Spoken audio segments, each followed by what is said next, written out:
Yo, what's going on, man? You guys are now tuned back into the Free Sauce Podcast, man. We got another banger of an episode for you guys today, man. But you already know, before we get into the episode, hit that subscribe button below, man. We on the run to 200. We need that done ASAP. Make sure you keep checking on with the Instagram page. We appreciate everybody for getting us to 400. Make sure you keep on hitting that like button, comment, boost the engagement, do all of that.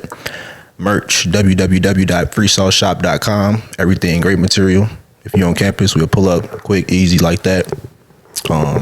Without further ado, you want to go ahead and get into the episode. You go ahead and introduce yourself. I'm Deanna. I'm a player on the women's basketball team at Illinois State. I'm just glad to be here. Thank you. Like, usually before we start the podcast, I like to give the guests a quick thank you just for being quick with a response and taking the time out of your day to actually show up too. So thank you for that. Yeah, for sure. Thanks for having me. No problem. Always. I want to kind of jump into a little bit, like, when did you know you were good enough?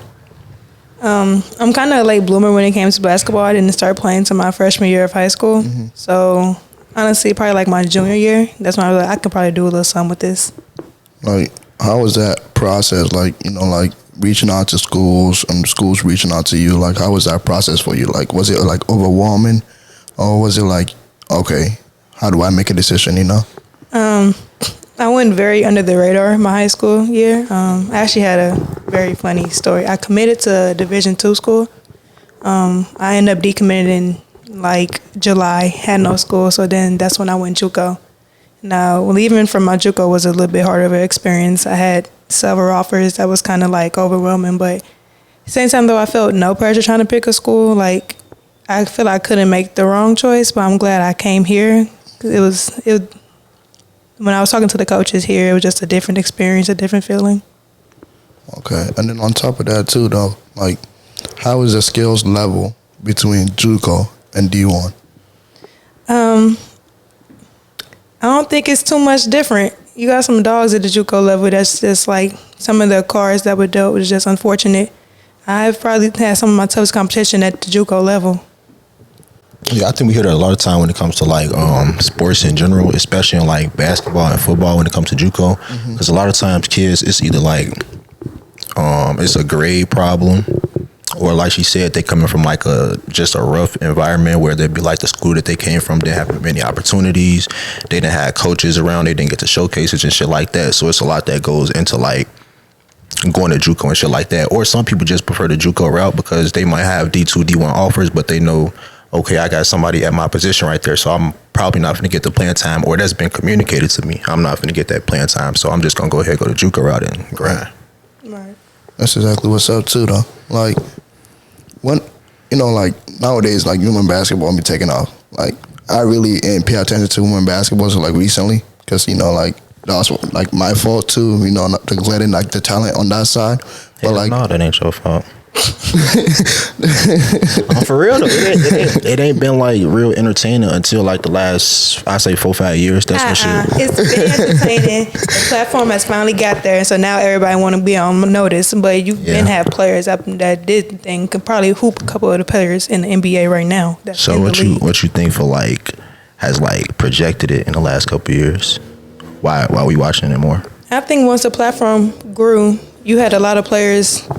The rankings from ESPN, like that goes into it. And then like a lot of people are putting on notice for like in regular girls hooping, not just really quiet no more. Like y'all starting to realize like we really got some dogs. Mm-hmm. I think that's what it is too. Like I obviously know what I took blame just because like I wasn't tuning in to know women basketball. Like it was gonna be either I'm watching NBA or I'm watching football. But recently I just started watching like the NCAA tournament for the girls, and I'm like, hold on. They got some real life dogs now. Like it wasn't like how we used to think like there was no skill competition. We used to think it was just like 2 or 3 that were like. I never thought that. It's just the game was slower. I think that now, I think they are doing like a better job. I think that the skill level has increased and shit like that. But I think that, to your point, it was always dogs and shit like that. But the platform has like grown, not just NCAA but WNBA and shit like that. Names get bigger, and I think like it's part of like ads run the world. So like they putting more money behind the WNBA now. It's not like I wasn't saying it as like a talent thing. I was just saying it as like, no, you're not wrong because it was no money there. So basically, it was hard for you to find it. If you're not a fan of the women's, then it would be hard for you to find it. Not a talent thing, but just they not pushing that shit. But now they are pushing it, and it's just a platform, basically, like she said. Okay, like what do you think would be the next level to the women, like WNBA, to get to that next level where like there's a lot more viewership? I know you mentioned the platform being there. Like, what do you think might help with that? More WNBA teams. It's like a lot of talent that's, I mean, they only have like 12, 14 roster spots, and if you don't make it, you're just cut, period. So they need more teams so they can have, people can watch more of their favorite players, more of their people that's actually going to the league. Do you think something like, how like the NBA has like the G League, do you think something of that nature will also help? Like if like there's a lot more teams also having different, like avenues for players to still be able to enjoy the game and play the game. Do you think that might help? It might, yeah. I mean, there's a lot of girls go overseas if they're not when they're not in season. So I'd probably like keep them in the States. Like I think that'll help a lot too. Okay. I know you mentioned like going overseas and shit like that. I know a lot of reason for that is because like the pay with the WNBA. So do you think like the pay would be like something that substantially increases all of this?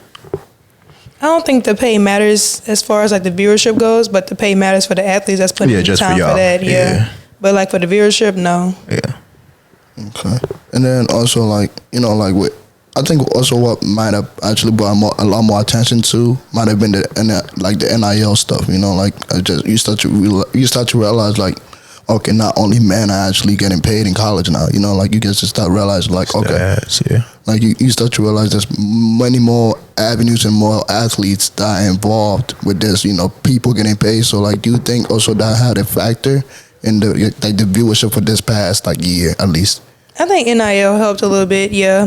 It helped put the world on notice, like talking about Caitlin Clark. Like, she had asked all throughout the NCAA tournament, her, Angel Reese, like there's different players, and then Juju Watkins. Like I think NIL has helped like put them on the not put them on the map, but like make the game to where people want to see it a little bit more.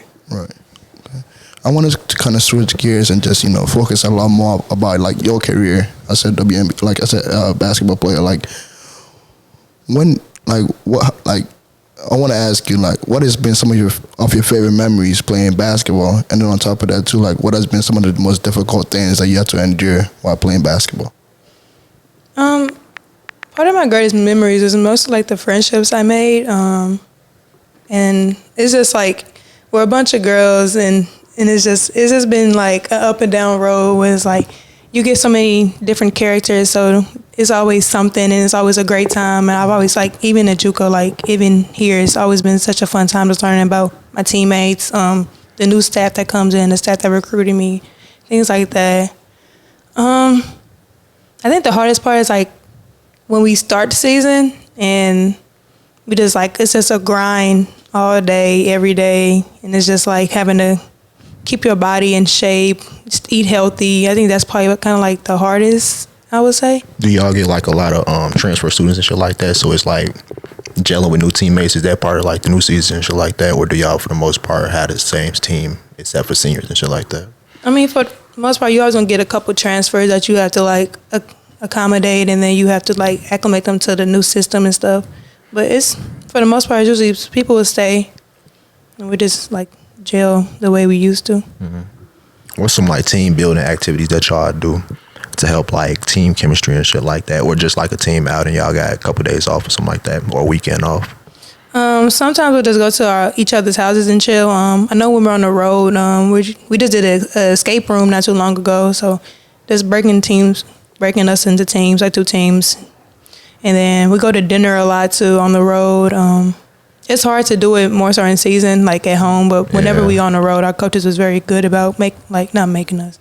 That sounds so bad. Just making sure like we were intertwining with each other. But yeah, that's a good thing that the coaches do like push that on the team, like teammate chemistry and shit like that, because you got a lot of coaches that's like a forgone part of the game. They focus on more on the X and O's and not focus on them.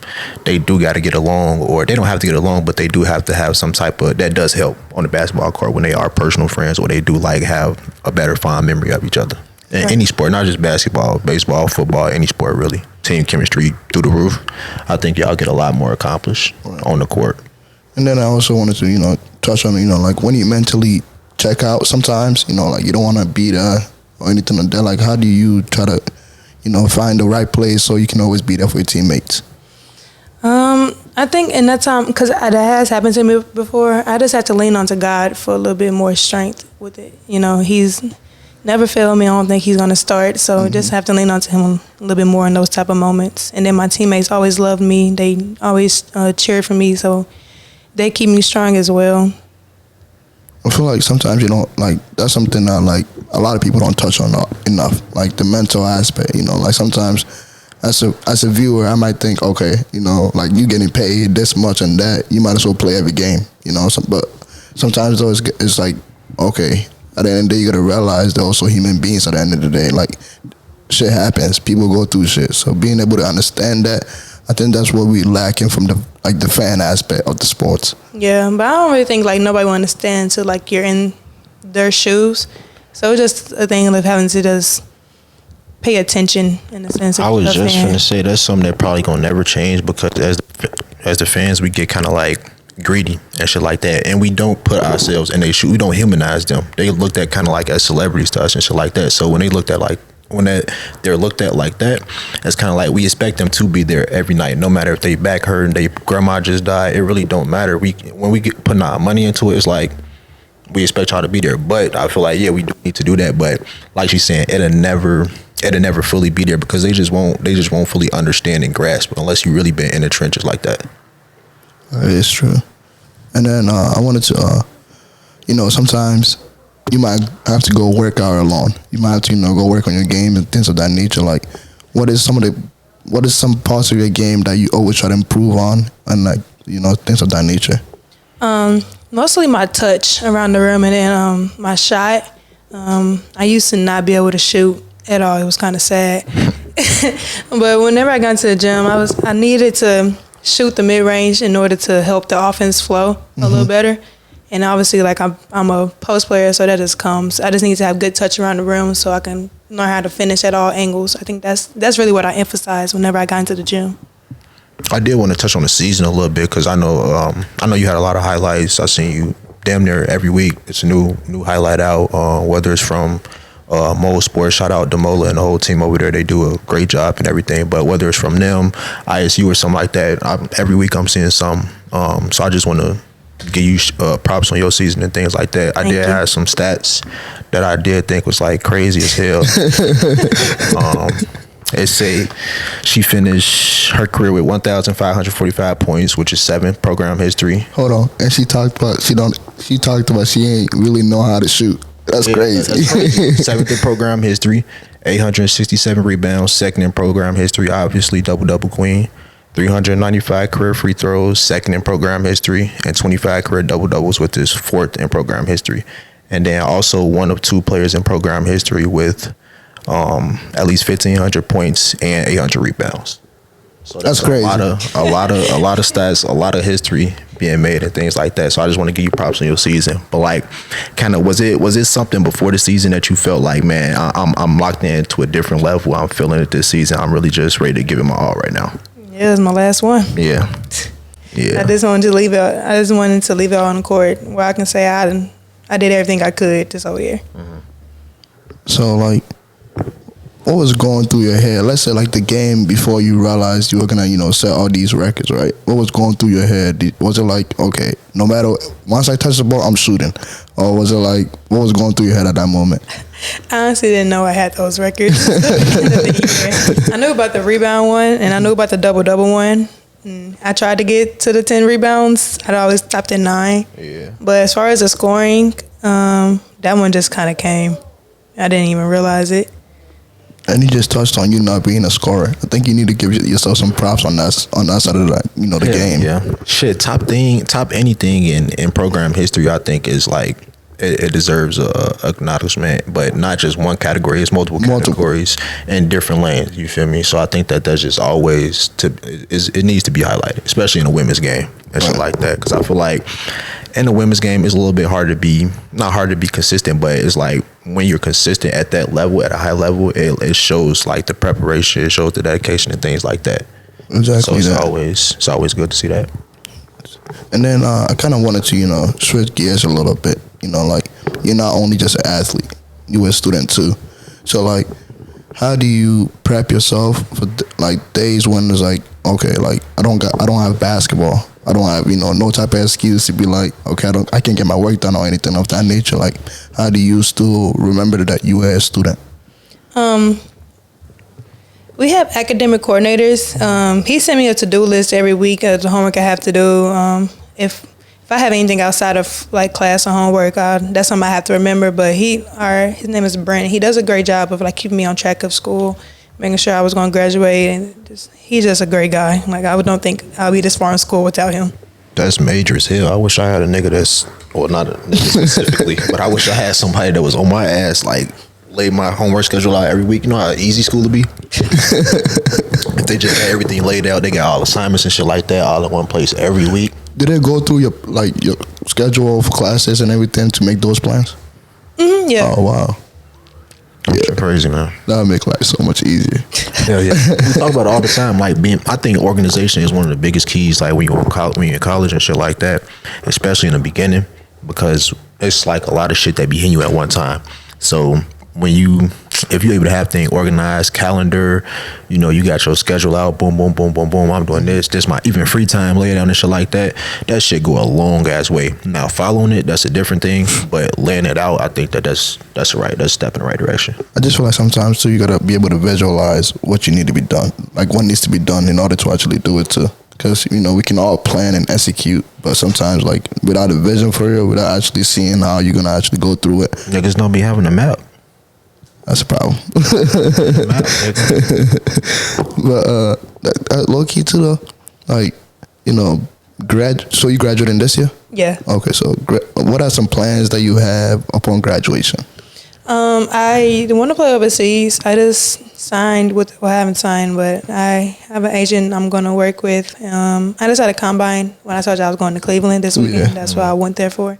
So overseas for a couple years, and then I'm going to see about the coaching thing. I don't really want to give up basketball, so we'll see. So you want to be around the game in some form. Yeah. That's good too. Like, if you were to coach, would you coach like high school level, college level? Like, what's your mind around that? I want to be college level. Is there any reason why? No reason. I think there's no reason why. I would work with high school kids, but I think I would want my profession to be college athletics. Okay, that makes sense. Just based off, like, I feel like also you might think they're more into the game, so it's kind of like easier to kind of teach. Would that be your case? I can't say that all college athletics are easy to teach. I think the bonds that you get from college athletics, obviously, like being a player, I've met so many different players, like some in California, some in Las Vegas, like some in New York, Maine. Like, it's just so many connections that come with the college world that I just really appreciate. Yeah, I feel like when it comes to college, I would do want to touch on the aspect you said not all college like athletics are easy to deal with. I think that egos is something, especially in like the NIL days and shit like that, where social media period, I think that ego is something like can be tough to deal with on the college, especially on the college campus. You could, if you the man on campus, like the man on your team, that could come with a lot of fucking clout, especially if you come from like a very active campus or just like a prestige school that's known for sport and shit like that. So egos, when it comes to coaching, egos could be something that could damn derail the whole program just because one nigga don't want to get in line on something. Was there ever a time where you had to check somebody on their ego, or you check yourself on your ego, just like when it's like being put in front of like the team? I kind of had to check myself when I first got to ISU. Coming from Juco, I was an All-American there, so I had a big head coming here, and there was a complete shift as to what like I was being asked to do, and it was kind of hard. Like, I was used to starting. I was coming off the bench. I wasn't playing as much as I wanted to, and then I wasn't buying into their system. It was completely on me. It was something I just had to get used to. But once I did that, and like I just had like a good talk with myself, things just became a lot easier. Sometimes that's all you need to do. Like look in the mirror and actually, don't wait for somebody else to come tell you what you need to get done. Like actually being able to tell yourself, okay, I know I used to be this and that, but now they need me to be somebody else, or like they need me to play a different role. So I understand my role. I know my time is coming. But sometimes that's what we lack too. Like everybody want to be the main superstar, but sometimes there's different roles in the team, and somebody got to play that role. Yeah, definitely agree with you. I mean, I think it's just hard as human beings, especially if you know you good at something. Like if you know you great, talented at something, it's hard to like, or if you feel like you're better than someone else that's getting maybe more opportunity or just more shine, it's kind of hard to put that shit away and be like, man, I gotta accept it, because it's like, especially when you put in work for something, it's hard to kind of ignore all the facts. I know I should be put in this position. I know I'm better than this person, or I know I'm doing this. So it's kind of hard to shut that off at that point, Yeah. So like, what do you think might help with somebody to kind of change their mindset on that? Like just being able to be like, I don't think you need to change in that. Okay. When it's that in that event, I don't think that you should change. I think that if like you've been putting in work and that you are better than this person, or you should deserve that spot, I don't think that your attitude should change. I just think you should keep on doing what you're doing, and sooner or later, either that opportunity gonna come, or you're gonna be put in a position or put on a team where you can show that. But I don't think that you necessarily got to change that attitude. I think that that's part of like maybe having like a dog mentality. I think that that's part of it, is knowing like I'm better than these niggas. I really deserve this spot. I don't think that now, if you're just being delusional and you ain't been putting in the work and shit like that, you're not locked in, then yeah, you need to turn that off at that point, But I think that's all. That's just part of being competitive. Yeah. Because I just feel like also like I can somewhat agree with that, just based on like it's okay so far as it doesn't help, like it doesn't hurt the achievements of the team. Like hey, but like. But Everybody got individual goals, right. but like at some point, it's a team sport. It's not, you're not playing. There's 5 people on the court all the time. So it's like don't change your attitude, like you said. Don't change your mentality. But like the tough thing about it is, some people leashes are longer than others, and then some people move in the program for so long. But then that's when that work just comes in. Like you showed them why in practice. You showed them why in skills over the summer. You showed them why. Like they can't deny you. Yeah, that's what I be saying. I think we touched on when we was talking to Miles a little bit, and he talked about like his senior year, shit was trash basically. And he just talked about like staying resilient and shit like that, and basically waiting for his opportunity to show some shine. And I feel like that's all it really is knowing that you got to know like, okay, maybe somebody gonna get injured, somebody gonna get in foul trouble, we gonna blow somebody out. I'm gonna get my opportunity to get in the game some point and prove what I could do. Even if it's for 2, 3, 4 minutes, I'm gonna still get in and do something. Because I feel like, and those times I feel like that's where a lot of we touched on. That's where a lot of like college athletes are made. That's the difference between LA Fitness hoopers and niggas who go to like college and shit. Because LA Fitness hoopers, they quit. They say, hey man, coach wasn't playing me. This and this, all type of excuses. But the niggas who in college right now on scholarships is the ones who said, fuck it, I'm gonna just keep working. Fuck what coach doing. He not playing me. This and that. I'm gonna just keep working. I agree. It'd be the difference between niggas. LA Fitness hoopers, they got talent. Niggas could hoop up there. It's just shit didn't work out. Yeah.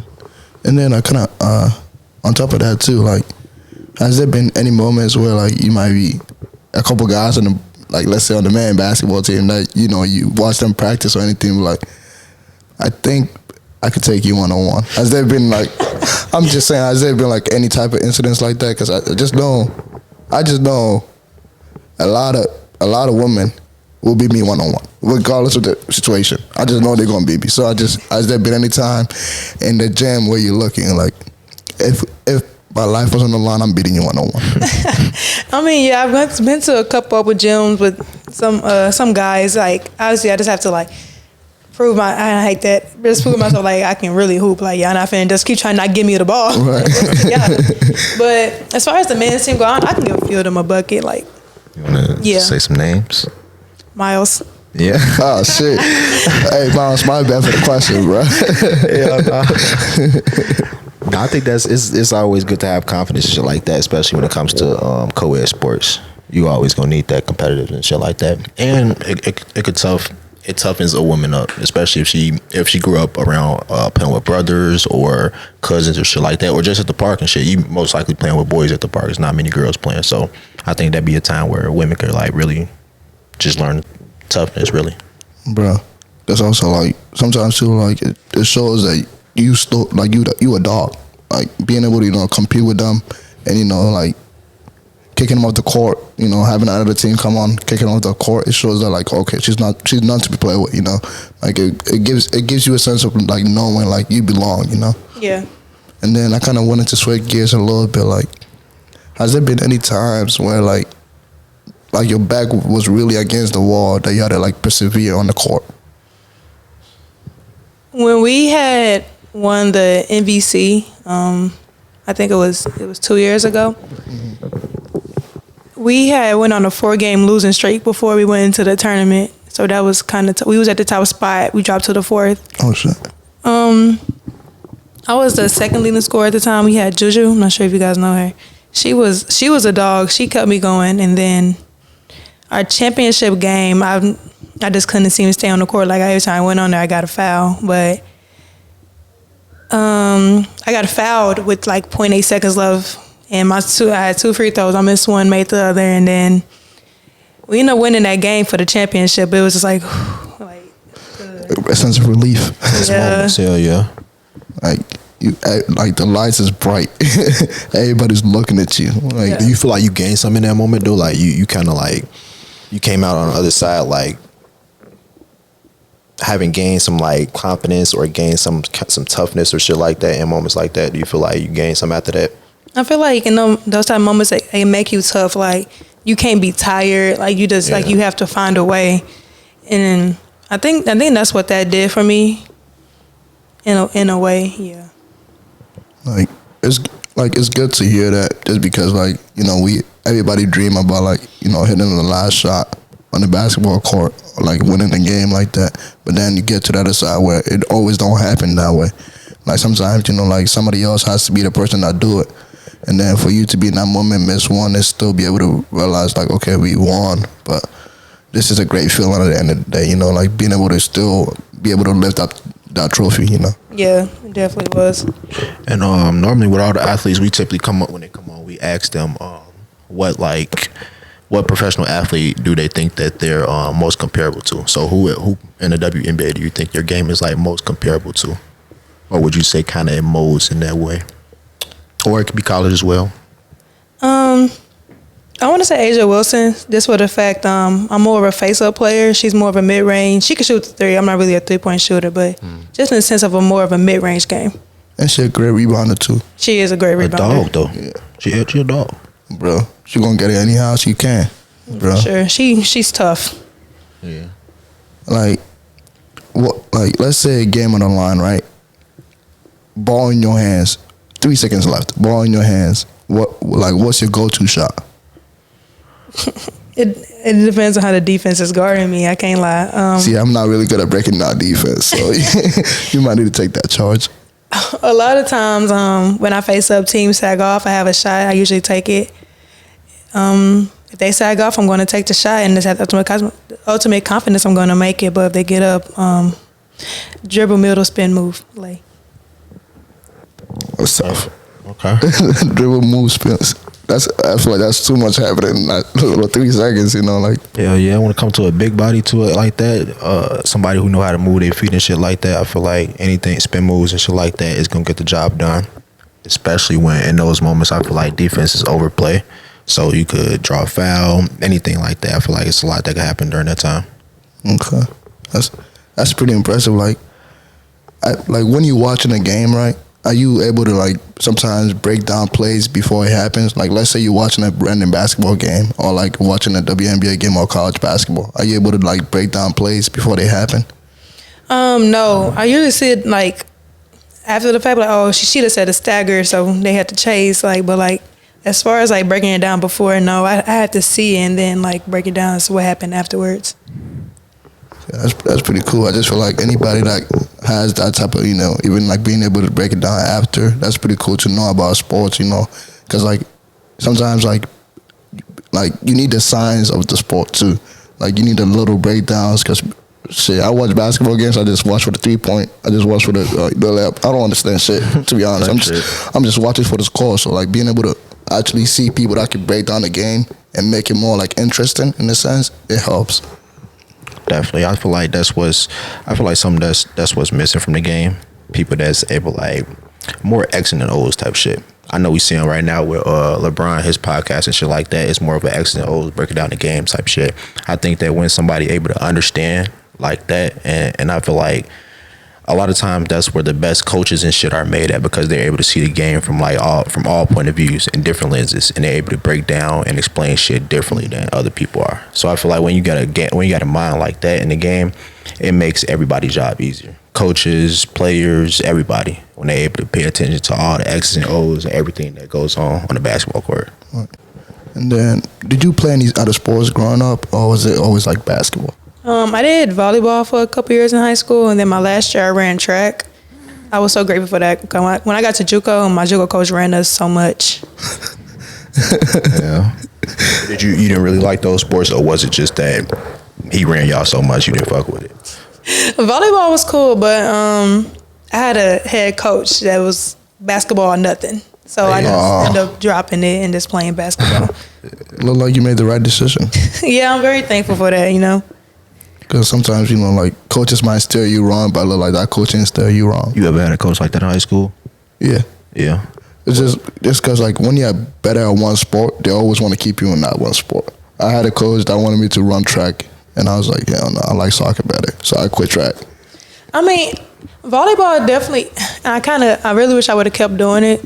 My head coach got fired my junior year, so my senior year I had a different head coach. Mm-hmm. But he was my AAU coach, so I knew him. But volleyball helped me like block shots, like the timing of it and stuff. And then obviously what I said about track. So it's like every sport kind of helped me with basketball.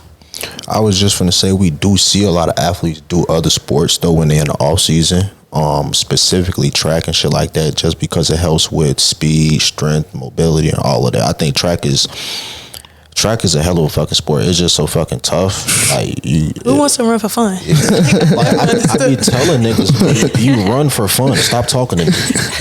You're not. It's not a sport. You running, bro. I do think it helps like with a lot of shit though. But hold on, though. We did that for 3 months, so and it helped with a lot of shit. But I think that's a tough fucking sport to do, bro. To be locked in like that, I give a lot of props to them niggas. Crazy. I wish I did it for 4 years. Like I literally had so much fun running track. Hell yeah, you would be a dog. What do they call it? Like running high. Like when you're running, like it's called a running high. I think it is. What's like, that? It's pretty much like, you know, like I think your mood is like through the roof when you're running. Just like it's like when you stop.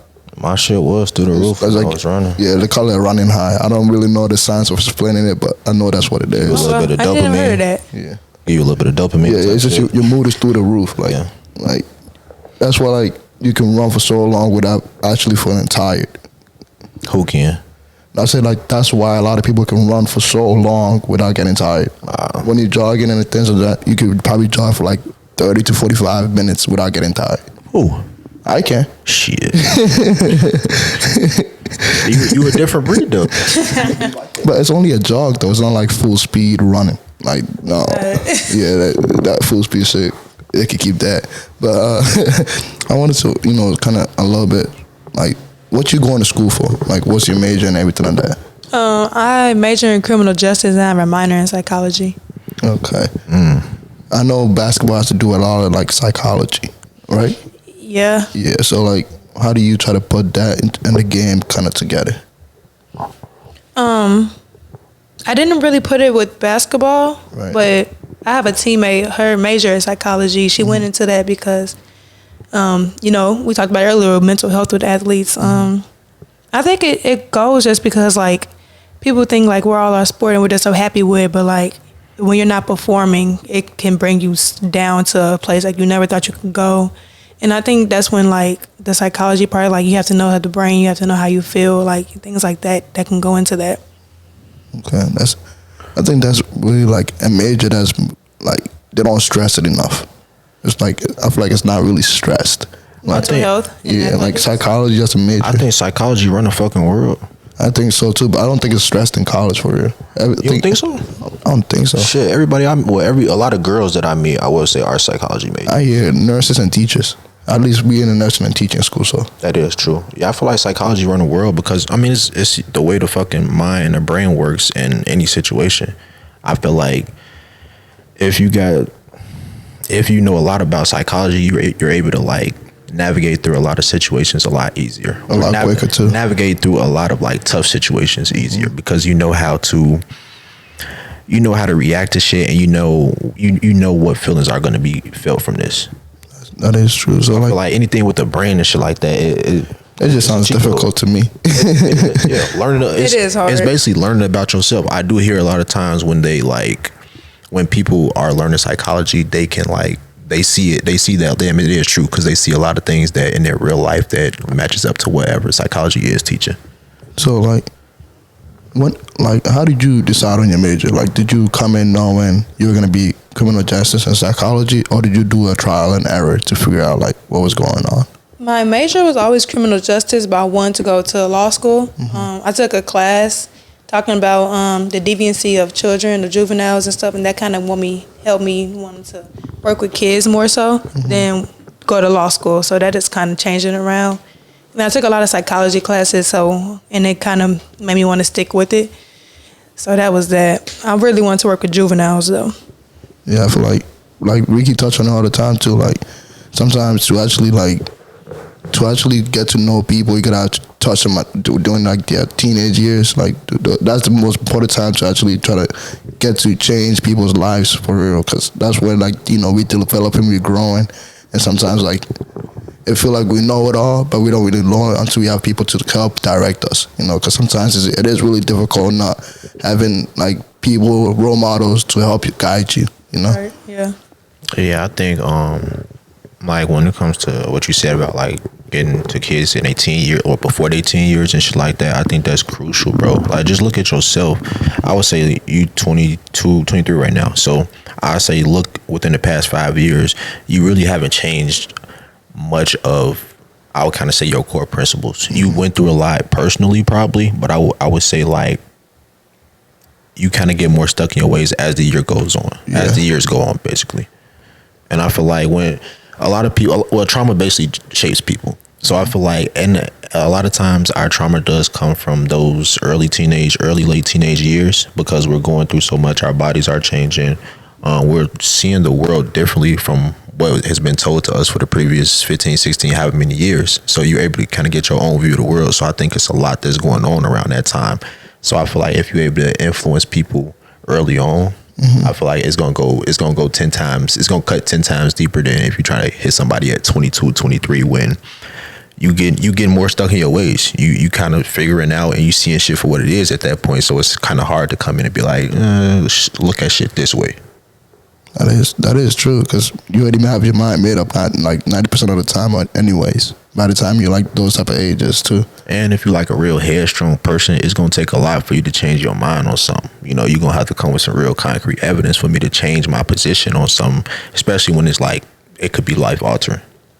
It's true. That's true. But I kind of, you know, every time we've had an athlete on here, I kind of always try to bring this up. Like, you know, has there been any time a fan has walked up to you and be like, damn, you should have grabbed one more rebound, you should have had 2 more points? Like, has there been like any type of, like, you know, like sports betting, like, has there been any fans that walk up to you like, you just messed up my parlay or anything of that nature? DMs or something like that. No, but if I have a tough game, they be like, tough one tonight, huh? Like, but thanks for telling me. Like, I didn't know that already, but no, I ain't got nothing like that. Like, let's say if you got into the situation like that, how would you like try to handle it, you know? I wouldn't respond. Like, if it's a DM, I would not respond. I would look, I'd probably delete the message, but in person, I'd probably be like, yeah, my bad. When you on the court, do you hear like crazy shit being said? I don't be hearing none. Okay. It's locked in. Yeah, people probably do say some crazy stuff. I remember one time we was on a away trip. One of the players' dad used to talk real crazy. I think my mom went to handle that one though, so I just let it go. Yeah, that shit always some parents and shit having to check each other. I just know from like playing Little League and shit like that, parents and shit having to check other parents just from how they talking or shit like that. And I think that's something that, like, obviously we older now and you playing in a bigger setting, in a bigger arena, but still that's something that goes overlooked when we speak on like humanizing athletes and shit like that. You can't talk to these niggas any type of way. Like, just because they on the court and they might not be able to touch you then and there, but people still hear shit like that. Like, and people think just because we at an NBA game or we at a college game or something like that, and we're an athlete, I had a couple drinks and shit like that. And you didn't miss some shots, and I feel like you should have made, or we losing. They feel like that's free game to say anything like that, and I feel like that's. At that point, you're not understanding that this is a human being too. Mm-hmm. And damn, they might be having a tough game, and you talking shit ain't gonna make them have a better game at all. If anything, that's gonna take them out of the zone even more. And especially like touching on, like, that's part of the sports that, like I said, as fans we lack. Yeah. Just always thinking. We always want to put our situations first. We don't want to like realize like the athletes at the end, they have like lives going on. They have things that they have to do outside of, the sports that they're playing. I feel like that's something that we as fans, I'm trying to improve on that. So I know people that are listening, hopefully you also try to improve on that and realize like at the end of the day, they're human beings as well. But I kind of wanted to switch gears because you brought up, your mom, your like family. So like, during COVID year, like when parents and like fans couldn't come watch you all play, right? Like, how were you able to still, have those type of support system around you? Oh, that was my mom. She had to come visit me a lot during COVID. Obviously, she couldn't come to the games, but she would just like come to my apartment. I got here my first year, and kind of like I said, it was a rough year for me. Mm-hmm. So I really had to lean on her for a lot. So she just kind of stayed around. When fans were finally allowed, she definitely was there all the time. It meant a lot. And my brother, he's a football player at Jackson. Was a football player at Jackson State. He does declare for the draft. We'll see how that goes. What's his name? Deontay Graham. Yeah, he just made it to all SWAC O-line. Okay. He's a big dude, but he's very knowledgeable. Like, he cut my head on right too.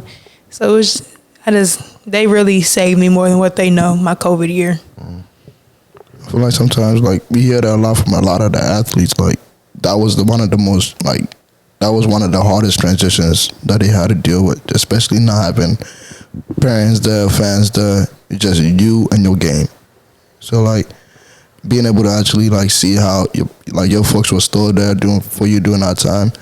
Sometimes, I don't know how your relationship is, but sometimes just call them and be like, they might not even know this story. Like, I'm grateful. Like, like, you didn't have to do that, but you always, showed up to my apartment and made sure I was okay no matter what. Yeah, your support system in college, I think, plays a huge role in like how your college experience goes and shit like that. Because I think we talk about it a lot of time, like when you're on the college campus, it's easy to feel like alone and lonely. Even though you're surrounded by so many people and shit like that, everybody is always shit going on constantly. You kind of feel like isolated because you kind of in your own lane figuring out shit. Mm-hmm. So I think that when it comes to having a support system, and when you got people, if somebody able to actually physically come and be here with you too, that's gold right there. A lot of people struggling from just not being able to see family, or if you're going out of state and shit like that, having to travel less often than you would normally like to. So I think that support system go a long way in college. And like, how has the mental toughness improved in your game today? Like, as far as on the court, this period, just in general. It's definitely gotten a lot stronger, in the sense that my COVID year was so rough. So it really helped me like build mental toughness. Like, had to realize like everybody's not out to get me. Everybody's not, and then some people don't want to see you do good. But like, as long as I want to see myself do good, that's all that matters. And that just kind of like, I went from there. Like, I've had some teammates that used to doubt me a lot, tell me I wouldn't have got this far, and like I was just gonna be a Juco player. But like that just kind of like fuels me, and it's just kind of like I just have to build myself up from that. That is sick. Having your own teammates take the time out of the day to come tell you like, "Hey, bro, you know what? I think you should quit." Something's going on at home. That's sick. Something's going on. He's not getting the love that he need at home. But I mean, I think we see it like niggas. It's envy, bro. A lot of times people feel like they should have your spot, or they just jealous of what the fuck you got going on, knowing they, like I said, they ain't put in no work. That's where the envy part comes in. I feel like in that type of situation too, though, like a lot of people would have been quit. You know, like having your own teammates, people that you think got your back at all times, come tell you like, oh, I don't think you belong in this team. I feel like that's when like a lot of people might, you know, give up on situations like that. Do our teammates really have our backs though? All our teammates? You know some niggas not gonna have your back though. But in the sense though, at the end of the day, like even if you're not, I get what you're saying though. You're not expecting a teammate to. Yeah, I'm not expecting my teammate. Like, matter of fact, go play for the other team. You know, like that's like I feel like if one of my teammates was to be like, okay, bro, like you don't belong here. We don't need you. Like I feel like in a sense, like, do you feel like that happen more often than we think though? I think it do, especially in college. See, I'm not an athlete, but I feel like yes, probably do. How you gonna say you're not an athlete, but you play? I'm talking about like on the college level. Okay, I get what you're saying. You're like that's probably like something that you probably can answer that I wouldn't have the best insight on. You know. I think men probably do, but at the same time, I don't think men take it seriously because y'all know like y'all talk a lot of trash and y'all can leave it on the four lines. Most women can't, so they'll take it somewhere and then now it's just dragged off. And like if a girl gets into it with her teammate on the court, it's like strictly basketball stuff. They probably take it off the court. A lot of women do. It's just kind of like it's just women with this kind of like sensitive, but like you're seeing that kind of like go away. But it's just hard for women to like keep it on the four lines, so that kind of creates drama. And now all of a sudden, she want her to leave. She don't belong here and things like that. Yeah. Okay. So if it gets to that level, then yeah, it's a problem. But like she's saying, I feel like as like man, like we might joke a couple times. We used to play basketball in the rec together, and we would just be going back and forth. I'd be like, "You suck." I would never tell you though, like you don't belong on the team. So, but was you saying like, do you think that men do it more than women? Was that what you were saying? Yeah, probably. Yeah. I think women probably tell that like somebody behind their back. Yeah, I would say that. I think that does happen a lot of time where niggas just not getting along with everybody on the team, and they might tell his ass, I don't want you here, or you're not here, you're not supposed to be here, you're not fit here. I think that happens a lot. Especially, I think that. I mean, it makes sense with the transfer portal too. I think that men are just naturally more envious. We naturally more envious than jealous. You know, I just think that as men we are. Not me personally, but I just think I've seen it enough to be like, I think that's something that does frequent the college scene. Because also though, like you know, like growing up as a man, you're taught like, don't show emotions, don't say that, don't say this, and then when emotions are balled up, sometimes it might just splurge at a second. Yeah, because you might try to keep it in just because it is your teammate, and you know you got to deal with this nigga for however many more months or years. So you do try to keep it in. But when it comes to, I think a lot of on the court issues, you know, when it's on the court, it can be off the court issues could be brought into it as well. You feel me? I'm so mad at what the fuck you doing on the court. Now I'm just gonna talk shit about you personally as well. So I feel like that's when we see a lot of teammate relationships go sour. So I want to change it to like positive side of the teammates aspect of, you know, having teammates. So has there been anybody on your team that you can always rely on, always got your back? You're going through something, you can always pick up the phone, call her, or anything of that nature that you've experienced? Yeah, on each year I've been here, the team has looked a little different, but I've always had at least, and I'm heavy on at least one person I can call, like whenever I'm just like feeling down or just like need somebody to talk to. Okay. And then when we had the man team on here, we also asked them like, who is the dog of the team? Like everybody, like that's the one name you mentioned. Everybody's like, okay, you know what? That is the dog. Like who is that on the women's team? Right now, I have to give it to our freshman Shannon Dow. Like she just puts her head down and go. But like, where I'm a dog, she's just like a bucket. She just goes. I feel like that's what's up.